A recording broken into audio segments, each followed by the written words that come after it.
गुरुजी, शुक्राना गुरुजी, अनंतम शुक्राना आप जी का। आप अपने सामने बिठाकर जो ये शिव पुराण की सेवा ले रहे हैं, और मैं अपने आप को बहुत भाग्यशाली समझती हूँ जो आपने मुझे इस सेवा के काबिल समझा गुरुजी। ओम नमो शिवाय, शिव जी सदा सहाय। ओम नमो शिवाय, गुरुजी सदा सहाय। जय गुरुजी, वाहे गुरुजी। ओम नमो शिवाय, शुक्राना गुरुजी। अगला अध्याय शुरू। काम्य कर्म के प्रसंग में शक्ति सहित पंचमुख महादेव की पूजा के विधान का वर्णन। तदनंतर शिवा आश्रम सेवियों के लिए नैमित्तिक कर्म की विधि बताकर उपमन्यु जी ने कहा, यदुनंदन, अब मैं काम्य कर्म का वर्णन करूंगा जो इहलोक और परलोक में भी फल देने वाला है। शैवों तथा महेश्वरों को क्रमशः भीतर और बाहर इसे करना चाहिए। जैसे शिव और महेश्वर में यहाँ अत्यंत भेद नहीं है, उसी प्रकार शैवों और महेश्वरों में भी अधिक भेद नहीं है।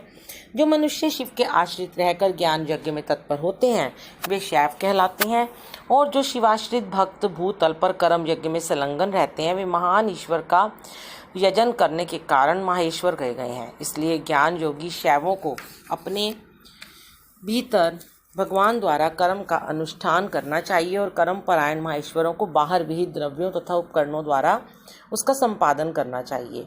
आगे बताए जाने वाले कर्म के प्रयोग में उनके लिए कोई भेद नहीं है।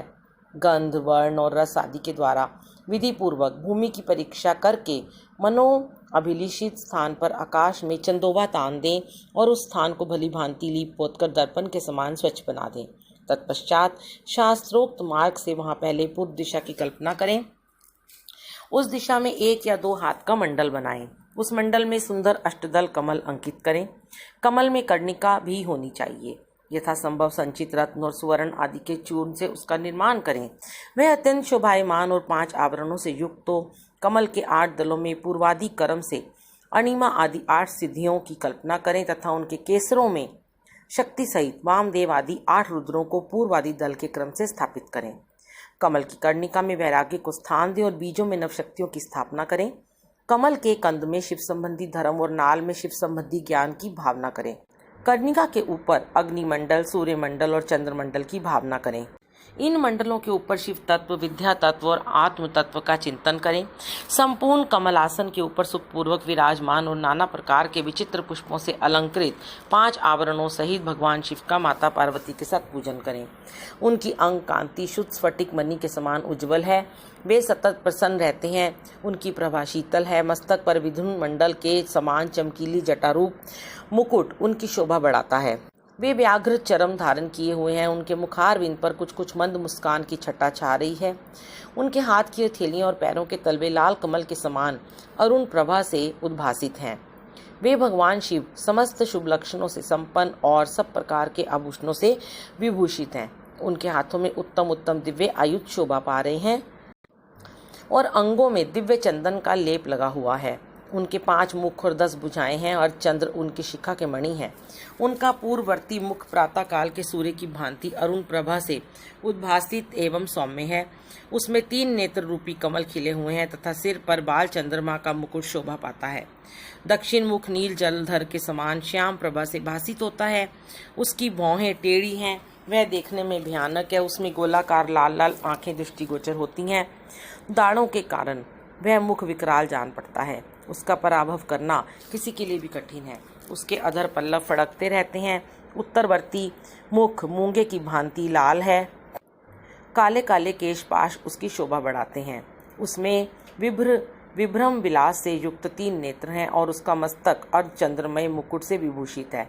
भगवान शिव का पश्चिम मुख पूर्ण चंद्रमा के समान उज्ज्वल तथा 3 नेत्रों से प्रकाशमान है।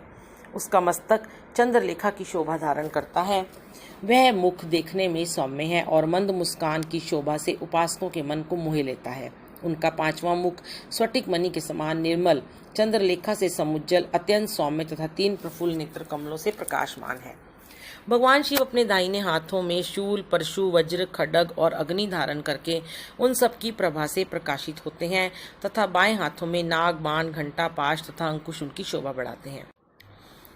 पैरों से लेकर घुटनों तक का भाग निवृत्ति काल से संबंध है।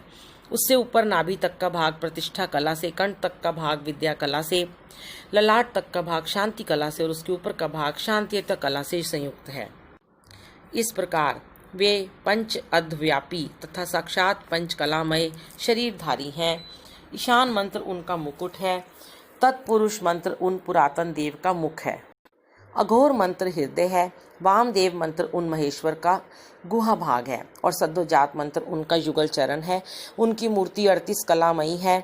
परमेश्वर शिव का विग्रह मात्र का वर्णमालामय पंच ब्रह्मा ईशान सर्व विद्यानाम इत्यादि 5 मंत्र मय प्रणवमय तथा हंस शक्ति से संपन्न है। इच्छा शक्ति उनके अंक में आरूढ़ है, ज्ञान शक्ति दक्षिण भाग में और क्रिया शक्ति वाम भाग में विराजमान है। वे त्रितत्वमय हैं, अर्थात आत्म तत्व, विद्या तत्व और शिव तत्व उनके स्वरूप हैं। वे सदाशिव साक्षात विद्या मूर्ति हैं। इस प्रकार उनका ध्यान करना चाहिए। मूल मंत्र से मूर्ति की कल्पना और सक्रियकरण की क्रिया करके मूल मंत्र से ही यथोचित रीति से क्रमशः पाद्य आदि विशेष अर्घ्य पर्यंत पूजन करें। फिर पराशक्ति के साथ साक्षात मूर्तिमान शिव का पूर्वोक्त मूर्ति में आवाहन करके सद व्यक्ति रहित परमेश्वर महादेव का गंधादि पंचोपचारों से पूजन करें। 5 ब्रह्म मंत्रों से, 6 अंग मंत्रों से, मातृका मंत्र से, प्रणव से, शक्ति युक्त शिव मंत्र से, शांत तथा अन्य वेद मंत्रों से अथवा केवल शिव मंत्र से उन परम देव का पूजन करें। पाद्य से लेकर मुख शुद्धि पर्यंत पूजन संपन्न करके इष्ट देव का विसर्जन किए बिना ही क्रमशः 5 आवरणों की पूजा आरंभ करें। आवरण पूजा की विस्तृत विधि तथा उक्त विधि से पूजन की महिमा का वर्णन। उपमन्यु कहते हैं, यदुनंदन पहले शिवा और शिव के दाएं और बाएं भाग में क्रमशः गणेश और कार्तिकेय का गंध आदि 5 उपचारों द्वारा पूजन करें। फिर इन सबके चारों ओर ईशान से लेकर सद्योजात पर्यंत 5 ब्रह्म मूर्तियों का शक्ति सहित क्रमशः पूजन करें। यह प्रथम आवरण में किया जाने वाला पूजन है। उसी आवरण में हृदय आदि 6 अंगों तथा शिव और शिवा का अग्निकोण से लेकर पूर्व दिशा पर्यंत 8 दिशाओं में क्रमशः पूजन करें। वहीं वामा आदि शक्तियों के साथ वाम आदि 8 रुद्रों की पूर्वादि दिशाओं में क्रमशः पूजा करें। ये पूजन वैकल्पिक है। यदुनंदन, यह मैंने तुमसे प्रथम आवरण का वर्णन किया है। अब प्रेम पूर्वक दूसरे आवरण का वर्णन किया जाता है। श्रद्धा पूर्वक सुनो। पूर्व दिशा वाले दल में अनंत का और उनके वाम भाव में उनकी शक्ति का पूजन करें। दक्षिणा दिशा वाले दल में शक्ति सहित सूक्ष्म देव की पूजा करें। पश्चिम दिशा के दल में शक्ति सहित शिवोत्तम का, उत्तर दिशा वाले दल में शक्ति युक्त एक नेत्र का, ईशान कोण वाले दल में एक रुद्र और उनकी शक्ति का, अग्नि कोण वाले दल में त्रिमूर्ति और उनकी शक्ति का, नैऋत्य कोण में के दल में श्रीकंठ और उनकी शक्ति का तथा वायव्य कोण वाले दल में शक्ति सहित शिखंडीश का पूजन करें। समस्त चक्रवर्तियों की भी द्वितीय आवरण में ही पूजा करनी चाहिए। तृतीय आवरण में शक्तियों सहित अष्टमूर्तियों का पूर्वादि 8 दिशाओं में क्रमशः पूजन करें। भव, शर्व, ईशान, रुद्र, पशुपति, उग्र, भीम और महादेव ये क्रमशः 8 मूर्तियां हैं। इसके बाद उसी आवरण में शक्तियों सहित महादेव आदि 11 मूर्तियों की पूजा करनी चाहिए।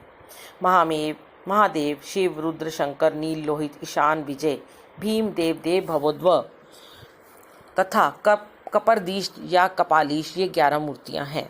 इनमें से जो प्रथम 8 मूर्तियां हैं उनका अग्निकोण वाले दल से लेकर पूर्व दिशा पर्यंत 8 दिशाओं में पूजन करना चाहिए। देव को पूर्व दिशा के दल में स्थापित एवं पूजित करें और ईशान का पुनः अग्निकोण में स्थापन पूजन करें। फिर इन दोनों के बीच में भवोद्भव की पूजा करें और उन्हीं के बाद कपालीश या कपर्दीश का स्थापन पूजन करना चाहिए। उस तृतीय आवरण में फिर वृषभ राज का पूर्व में, नंदी का दक्षिण में, महाकाल का उत्तर में, शास्ता का अग्निकोण के दल में, मातृकाओं का दक्षिण दिशा के दल में, गणेश जी का नैऋत्य कोण में के दल में, कार्तिकेय का पश्चिम दल में, ज्येष्ठा का वावे कोण के दल में, गौरी का उत्तर दल में, चंड का ईशान कोण में तथा शास्ता एवं नंदीश्वर के बीच में मुनीन्द्र वृषभ का यजन करें। महाकाल के उत्तर भाग में पिंगल का, शास्ता और मातृकाओं के बीच में भंगीश्वर का, मातृकाओं तथा गणेश जी के बीच में वीरभद्र का, स्कंद और गणेश जी के बीच में सरस्वती देवी का, ज्येष्ठा और कार्तिकेय के बीच में शिव चरणों की अर्चना करने वाली श्री देवी का, ज्येष्ठा और गणाम्बा गौरी के बीच में महामोटी की पूजा करें। गणाम्बा और चंड के बीच में दुर्गा देवी की पूजा करें। इसी आवरण में पुनः शिव के अनुचर वर्ग की पूजा करें। इस अनुचर वर्ग में रुद्रगण, प्रमथगण और भूतगण आते हैं। इन सब के विविध रूप हैं और ये सब के सब अपनी शक्तियों के साथ हैं। इनके बाद एकाग्रचित हो शिवा के सखी वर्ग का भी ध्यान एवं पूजन करना चाहिए। इस प्रकार तृतीय आवरण के देवताओं का विस्तार पूर्वक पूजन हो जाने पर उसके बाह्य भाग में चतुर्थ आवरण का चिंतन एवं पूजन करें। पूर्व दल में सूर्य का, दक्षिण दल में चतुर्मुख ब्रह्मा का, पश्चिम दल में रुद्र का और उत्तर दिशा के दल में भगवान विष्णु का पूजन करें। इन चारों देवताओं के भी पृथक पृथक आवरण हैं। इनके प्रथम आवरणों में 6 अंगों तथा दीप्ता आदि शक्तियों की पूजा करनी चाहिए। दीप्ता, सूक्ष्मा, जया, भद्रा, विभूति, विमला, अमोघा और विद्युता इनकी क्रमशः पूर्व आदि 8 दिशाओं में स्थिति है। द्वितीय आवरण में पूर्व से लेकर उत्तर तक क्रमशः 4 मूर्तियों की और उनके बाद उनकी शक्तियों की पूजा करें। आदित्य, भास्कर, भानु और रवि ये 4 मूर्तियां क्रमशः पूर्वादि चारों दिशाओं में पूजनीय हैं। तत्पश्चात अर्क, ब्रह्मा, रुद्र तथा विष्णु ये 4 मूर्तियां भी पूर्वादि दिशाओं में पूजनीय हैं। पूर्व दिशा में विस्तरा, दक्षिण दिशा में सुतरा, पश्चिम दिशा में बोधिनी और उत्तर दिशा में आप्यायिनी की पूजा करें। ईशान कोण में उषा की, अग्नि कोण में प्रभा की, नैत्रिय कोण में प्राज्ञा की और वायव्य कोण में संध्या की पूजा करें। इस तरह द्वितीय आवरण में इन सब की स्थापना करके विधिवत पूजा करनी चाहिए। तृतीय आवरण में सोम, मंगल, बुद्धिमानों में श्रेष्ठ बुध, विशाल बुद्धि, बृहस्पति, तेजोनिधि, शुक्र, शनैश्चर तथा धूम्र वर्ण वाले भयंकर राहु केतु का पूर्वादि दिशाओं में पूजन करें। अथवा द्वितीय आवरण में 12 आदित्यों की पूजा करनी चाहिए और तृतीय आवरण में 12 राशियों की। उसके बाह्य भाग में 7 गणों की सब और पूजा करनी चाहिए। ऋषियों, देवताओं, गंधर्वों, नागों, अप्सराओं, ग्रामणियों, यक्षों, यातुधानों, 7 छंदोमय अश्वों तथा वालखिल्यों का पूजन करें। इस तरह तृतीय आवरण में सूर्यदेव का पूजन करने के पश्चात 3 आवरणों सहित ब्रह्मा जी की पूजा करें। पूर्व दिशा में हिरण्यगर्भ का, दक्षिण में विराट का, पश्चिम दिशा में काल का और उत्तर दिशा में पुरुष का पूजन करें। हिरण्यगर्भ नामक जो पहले ब्रह्मा हैं उनकी अंग कांति कमल के समान है। काल जन्म से अंजन के समान काले हैं और पुरुष स्फटिक मणि के समान निर्मल हैं। त्रिगुण राजस, तामस तथा सात्विक ये चारों भी पूर्वादि दिशा के क्रम से प्रथम आवरण में ही स्थित हैं। द्वितीय आवरणों में पूर्वादि दिशाओं के दलों में क्रमशः सनत कुमार, सनक, सनंदन और सनातन का पूजन करना चाहिए। तत्पश्चात तीसरे आवरण में 11 प्रजापतियों की पूजा करें। उनमें से प्रथम 8 का तो पूर्वादि 8 दिशाओं में पूजन करें। फिर शेष 3 का पूर्वादि के क्रम से अर्थात पूर्व, दक्षिण एवं पश्चिम में स्थापन पूजन करें। दक्ष, रुचि, भृगु, मरीचि, अंगिरा, पुलसत्ते, पुलह, क्रतु, अत्रि, कश्यप और वशिष्ठ ये 11 विख्यात प्रजापति हैं। इनके साथ इनकी पत्नियों का भी क्रमशः पूजन करना चाहिए। प्रसूति, आकृति, ख्याति, संभूति, धृति, स्मृति, क्षमा, सनंती, अनुसूया, देव माता, अदिति तथा अरुंधति ये सभी ऋषि पत्नियां पतिव्रता, सदाशिव पूजन परायणा, कांतिमती और प्रियदर्शना परम सुंदरी हैं। अथवा प्रथम आवरण में चारों वेदों का पूजन करें। फिर द्वितीय आवरण में इतिहास पुराणों की अर्चना करें तथा तृतीय आवरण में धर्मशास्त्र सहित संपूर्ण वैदिक विद्याओं का सब और पूजन करना चाहिए। 4 वेदों को पूर्वादि 4 दिशाओं में पूजना चाहिए। अन्य ग्रंथों को अपनी रुचि के अनुसार 8 या 4 भागों में बांटकर सब और उनकी पूजा करनी चाहिए। इस प्रकार दक्षिण में 3 आवरणों से युक्त ब्रह्मा जी की पूजा करके पश्चिम में आवरण सहित रुद्र का पूजन करें। ईशान आदि 5 ब्रह्मा और हृदय आदि 6 अंगों को रुद्रदेव का प्रथम आवरण कहा गया है। द्वितीय आवरण विद्वेश्वरमय है। तृतीय आवरण में भेद है, अतः उसका वर्णन किया जाता है। उस आवरण में पूर्वादि दिशाओं के क्रम से त्रिगुणादि 4 मूर्तियों की पूजा करनी चाहिए। पूर्व दिशा में पूर्ण रूप शिव नामक महादेव पूजित होते हैं। इनकी त्रिगुण संज्ञा है क्योंकि ये त्रिगुणात्मक जगत के आश्रय हैं। दक्षिण दिशा में राजस पुरुष के नाम से प्रसिद्ध सृष्टिकर्ता ब्रह्मा का पूजन किया जाता है, ये भव कहलाते हैं। पश्चिम दिशा में तामस पुरुष अग्नि की पूजा की जाती है, इन्हीं को संहारकारी हर कहा गया है। उत्तर दिशा में सात्विक पुरुष सुखदायक विष्णु का पूजन किया जाता है, यही विश्वपालक मृड हैं। इस प्रकार पश्चिम भाग में शंभु के शिव स्वरूप का जो 25 तत्वों का साक्षी 26वां तत्व स्वरूप है पूजन करके उत्तर दिशा में भगवान विष्णु का पूजन करना चाहिए। इनके प्रथम आवरण में वासुदेव को, पूर्व में अनिरुद्ध को, दक्षिण में प्रद्युम्न को, पश्चिम में और संकर्षण को उत्तर में स्थापित करके इनकी पूजा करनी चाहिए। यह प्रथम आवरण बताया गया। अब द्वितीय शुभ आवरण बताया जाता है। मत्स्य, कुम्र, वराह, नरसिंह, वामन तीनों में से एक राम, आप, कृष्ण आप श्री कृष्ण और हयग्रीव ये द्वितीय आवरण में पूजित होते हैं। तृतीय आवरण में पूर्व भाग में चक्र की पूजा करें। दक्षिण भाग में कहीं भी प्रथित न होने वाले नारायण अस्त्र का यजन करें। पश्चिम में 5 जन्ने का और उत्तर में शांग धनुष की पूजा करें। इस प्रकार 3 आवरणों से युक्त साक्षात विश्व नामक परम हरि महाविष्णु की जो सदा सर्वत्र व्यापक है मूर्ति में भावना करके पूजा करें। इस तरह विष्णु के चतुर्भय व्यूहर क्रम से 4 मूर्तियों का पूजन करके क्रमशः उनकी 4 शक्तियों का पूजन करें। प्रभा का अग्नि कोण में, सरस्वती का नैत्रिय कोण में, गणा अंबिका का वायव्य कोण में तथा लक्ष्मी का ईशान कोण में पूजन करें। इसी प्रकार भानु आदि मूर्तियों और उनकी शक्तियों का पूजन करके उसी आवरण में लोकेश्वरों की पूजा करें। उनके नाम इस प्रकार हैं: इंद्र, अग्नि, यम, निरति, वरुण, वायु, सोम, कुबेर तथा ईशान।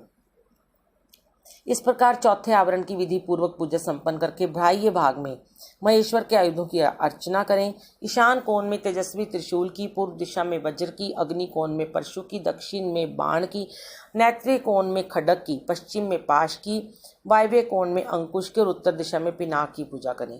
तत्पश्चात पश्चिमाभिमुख रौद्र रूपधारी क्षेत्रपाल का अर्चन करें। इस तरह पंचम आवरण की पूजा का संपादन करके समस्त आवरण देवताओं के बाह्य भाग में अथवा 5वें आवरण में ही मातृकाओं सहित महावृषभ नंदिकेश्वर का पूर्व दिशा में पूजन करें। तदनंतर समस्त देव योनियों की चारों ओर अर्चना करें। इसके सिवा जो आकाश में विचरने वाले ऋषि, सिद्ध, दैत्य, यक्ष, राक्षस, अनंत आदि नागराज, उन नागेश्वरों के कुल में उत्पन्न हुए अन्य नाग, डाकिनी, भूत, वेताल, प्रेत और भैरवों के नायक, नाना योनियों में उत्पन्न और अन्य पातालवासी जीव, नदी, समुद्र, पर्वत, वन, सरोवर, पशु, पक्षी, वृक्ष, कीट आदि क्षुद्र योनि के जीव, मनुष्य, नाना प्रकार के आकार वाले मृग, क्षुद्र जंतु, ब्रह्मांड के भीतर के लोग, कोटि कोटि ब्रह्मांड, ब्रह्मांड के बाहर के असंख्य भुवन और उनके अधीश्वर तथा 10 दिशाओं में स्थित ब्रह्मांड के आधारभूत रुद्र हैं, और गुण जनित, माया जनित, शक्ति जनित तथा उससे भी परे जो कुछ भी शब्दवाच्य जड़ चेतनात्मक प्रपंच है, उन सबको शिव और शिव के पार्श्व भाग में स्थित जानकर उनका सामान्य रूप से यजन करें। वे सब लोग हाथ जोड़कर मंद मुस्कान युक्त मुख से सुशोभित होते हुए प्रेम पूर्वक महादेव और महादेवी का दर्शन कर रहे हैं, ऐसा चिंतन करना चाहिए। इस तरह आवरण पूजा संपन्न करके विक्षेप की शांति के लिए पुनः देवेश्वर शिव की अर्चना करने के पश्चात पंचाक्षर मंत्र का जप करें। तदनंतर शिव और पार्वती के सम्मुख उत्तम व्यंजनों से युक्त तथा अमृत के समान मधुर, शुद्ध एवं मनोहर महाचरु का नैवेद्य निवेदन करें। ये महाचरु 32 आडक लगभग 3 मन 8 सेर का हो तो उत्तम है, और कम से कम 1 आडक 4 सेर का हो तो निम्न श्रेणी का माना गया है। अपने वैभव के अनुसार जितना हो सके महाचरु तैयार करके उसे श्रद्धा पूर्वक निवेदित करें। तदनंतर जल और तांबूल, इलायची आदि निवेदन करके आरती उतारकर शेष पूजा समाप्त करें। याग के उपयोग में आने वाले द्रव्य, भोजन, वस्त्र आदि को उत्तम श्रेणी का ही तैयार करा कर दें। भक्तिमान पुरुष वैभव होते हुए धन व्यय करने में कंजूसी ना करें। जो शठ या कंजूस है और पूजा के प्रति उपेक्षा की भावना रखता है, वे यदि कृपणतावश कर्म को किसी अंग से हीन कर दे तो उसके वे काम्य कर्म सफल नहीं होते, ऐसा सत्पुरुषों का कथन है। इसलिए मनुष्य यदि फल सिद्धि का इच्छुक हो तो उपेक्षा भाव को त्याग कर संपूर्ण अंगों के योग से काम्य कर्मों का संपादन करे। इस तरह पूजा समाप्त करके महादेव और महादेवी को प्रणाम करे। फिर भक्ति भाव से मन को एकाग्र करके स्तुति पाठ करे। स्तुति के पश्चात साधक उत्सुकता पूर्वक कम से कम 108 बार और संभव हो तो 1000 से अधिक बार पंचाक्षरी विद्या का जप करे। तत्पश्चात क्रमशः विद्या और गुरु की पूजा करके अपने अभ्युदय और श्रद्धा के अनुसार यज्ञ मंडप के सदस्यों का भी पूजन करें। फिर आवरणों सहित देवेश्वर शिव का विसर्जन करके यज्ञ के उपकरणों सहित वे सारा मंडल गुरु को तथा शिव चरणाश्रित भक्तों को दे दें, अथवा उसे शिव के ही उद्देश्य से शिव के क्षेत्र में समर्पित कर दें, अथवा समस्त आवरण देवताओं का यथोचित रीति से पूजन करके 7 प्रकार के होम द्रव्यों द्वारा शिव अग्नि में इष्ट देवता का पूजन करें। यह तीनों लोकों में विख्यात योगेश्वर नामक योग है। इससे बढ़कर कोई योग त्रिभुवन में कहीं नहीं है। संसार में कोई ऐसी वस्तु नहीं जो इससे साध्य ना हो। इस लोक में मिलने वाला कोई फल हो या परलोक में इसके द्वारा सब सुलभ है या इसका फल नहीं है, ऐसा कोई नियंत्रण नहीं किया जा सकता, क्योंकि संपूर्ण श्रेयो रूप साध्य का ये श्रेष्ठ साधन है। यह निश्चित रूप से कहा जा सकता है कि पुरुष जो कुछ फल चाहता है वह सब चिंतामणि के समान इससे प्राप्त हो सकता है, तथापि किसी क्षुद्र फल के उद्देश्य से इसका प्रयोग नहीं करना चाहिए, क्योंकि किसी महान से लघु फल की इच्छा रखने वाला पुरुष स्वयं लघुतर हो जाता है। महादेव जी के उद्देश्य से महान या अल्प जो भी कर्म किया जाए वह सब सिद्ध होता है। अतः उन्हीं के उद्देश्य से कर्म का प्रयोग करना चाहिए। शत्रु तथा मृत्यु पर विजय पाना आदि जो फल दूसरों से सिद्ध होने वाले नहीं हैं, उन्हीं लौकिक या पारलौकिक फलों के लिए विद्वान पुरुष इसका प्रयोग करें। महापातकों में, महान रोग से, भय आदि में तथा दुर्भिक्ष आदि में यदि शांति करने की आवश्यकता हो तो इसी से शांति करें। अधिक बढ़ बढ़कर बातें बनाने से क्या लाभ। इस योग को महेश्वर शिव ने शैवों के लिए बड़ी भारी आपत्ति का निवारण करने वाला अपना निजी अस्त्र बताया है। अतः इससे बढ़कर यहाँ अपना कोई रक्षक नहीं है। ऐसा समझकर इस कर्म का प्रयोग करने वाला पुरुष शुभ फल का भागी होता है। जो प्रतिदिन पवित्र एवं एकाग्रचित होकर स्तोत्र मंत्र मात्र का पाठ करता है वह भी अभीष्ट प्रयोजन का अष्टमांश फल पा लेता है। जो अर्थ का अनुसंधान करते हुए पूर्णिमा, अष्टमी अथवा चतुर्दशी को उपवास पूर्वक स्तोत्र का पाठ करता है उसे आधा अभीष्ट फल प्राप्त हो जाता है। जो अर्थ का अनुसंधान करते हुए लगातार 1 मास तक स्तोत्र का पाठ करता है और पूर्णिमा, अष्टमी एवं चतुर्दशी को व्रत रखता है वह संपूर्ण अभीष्ट फल का भागी होता है। जय गुरु जी। शुक्राना गुरु जी। ये अध्याय समाप्त हुआ। जय गुरु।